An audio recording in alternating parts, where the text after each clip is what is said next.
আজকে গিয়েছিলাম বান্ধবী জান্নাতদের গ্রাম কুলিয়াদারে, আর সেখানে গিয়ে দেখলাম শহীদ গোলাম মোস্তফা সমাধি, দুইটি জমিদার বাড়ি আর নান্দনিক কুলিয়াদার জামে মসজিদ। এছাড়াও ফেরার পথে জান্নাত দিয়ে দিল ব্রেকফাস্ট।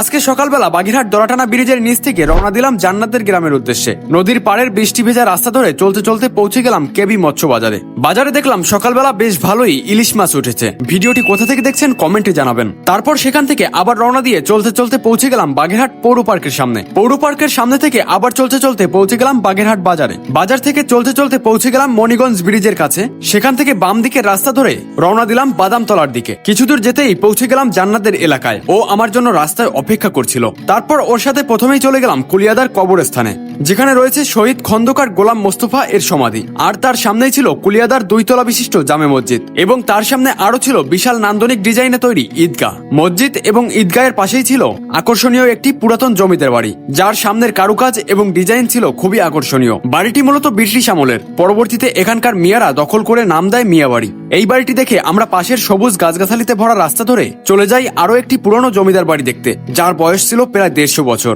বাড়িটি তালাবন্ধ থাকায় ভিতরের পরিবেশটা দেখতে পারলাম না, তবে বাড়ির ইটগুলো প্রায় ধ্বংসের পথে। আর এই বাড়িটির পিছনে রয়েছে একটি পুকুর। পরিদর্শন শেষে জান্নাত একটি বক্সে করে দিয়ে দিল সকালের ব্রেকফাস্ট। পথে এসে মণিগঞ্জ ব্রিজে দাঁড়িয়ে খেয়ে নিলাম আরেকটা ভাইকে সাথে নিয়ে। আজকে এই পর্যন্তই। ভিডিওটি কেমন লাগলো কমেন্টে জানাবেন।